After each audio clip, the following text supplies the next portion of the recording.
हमारे साथ कांग्रेस लीडर प्रियंका चतुर्वेदी है। मैम, ओबामा का विजिट अभी हुआ रिसेंटली, जब महाराष्ट्र में चुनाव हुए थे, वजीर आजम नरेंद्र मोदी अमेरिका गए थे, कहीं ना कहीं इसका फायदा महाराष्ट्र के चुनाव में मिला। तो क्या दिल्ली में भी दोबारा ओबामा के विजिट का बीजेपी फायदा उठाएगी, क्योंकि किरण बेदी अब इसका जिक्र करने लगी हैं? नहीं, मैं सबसे पहले कहूंगी कि महाराष्ट्र के वोटर्स को ये कहना क्योंकि हमारे प्रधानमंत्री अमेरिका पहुंचे तो महाराष्ट्र के वोटर्स ने जाकर बीजेपी को वोट दे दिया, वो बिल्कुल गलत रहेगा। उन्होंने कुछ मुद्दों पे वोट किया है, ना कि एक prime minister visit to a foreign land है।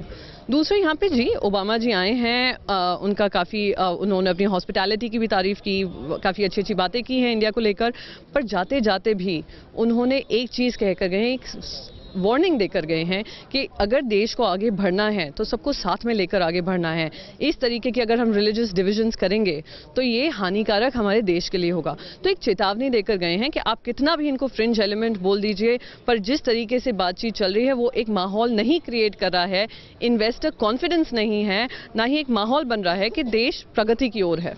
लेकिन 1-2-3 डील को लेकर के बात करें तो कांग्रेस के ज़माने में इसकी बहुत कोशिशें हुई, लेकिन कुछ कानूनी अड़चनें आ गई। अब उसके लिए बिल्कुल रुकावटें ख़त्म हो गई हैं। तो क्या इसका भी फ़ायदा बीजेपी दिल्ली के चुनाव में ले सकती है? नहीं, अगर आप न्यूक्लियर डील की बात कर रहे हैं तो कहीं से ये कमिटमेंट नहीं हुआ है कि न्यूक्लियर डील साइन हो गई है और ऑपरेशनलाइज हो जाएगी।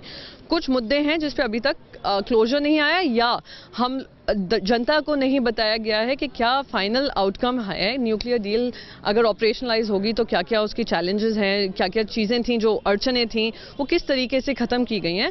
तो कुछ सवाल उठकर आ रहे हैं कि जहां 1500 करोड़ की लायबिलिटी थी वो 750 करोड़ कर दी गई है सप्लायर लायबिलिटी, और 750 सरकार और इंश्योरेंस कंपनीज के बीच में कर दी गई है।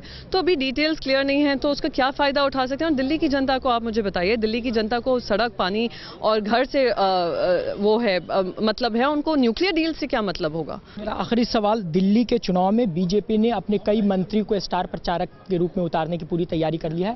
कांग्रेस से कौन कौन से वो चेहरे होंगे जो स्टार प्रचारक के तौर पर आवाम के दरमियान जाएंगे? नहीं, देखिए, हम अपनी कंपैरिजन या अपनी कैंपेनिंग, क्योंकि बीजेपी 13 लोगों को उतार रही है या 16 लोगों को या 20 को, या ओबामा जी का भी नाम ले रही है कैंपेनिंग उसमें, तो हम भी अपनी पूरी जो भी कैंपेनिंग है उनके आधार पे करेंगे। हम अपने उस आधार पे करेंगे कि हमारे कैंडिडेट जिन्होंने काम किया है उस काम की बात करें, जो जो काम किए हैं उसको लेकर जनता के पास पहुंचे, ना कि सूरज चांद की वादे करें और डिलीवरी में फिर फेल हो जाएं, जिस तरीके से हमने बीजेपी को देखा, जिस तरीके से हमने आम आदमी पार्टी को देखा।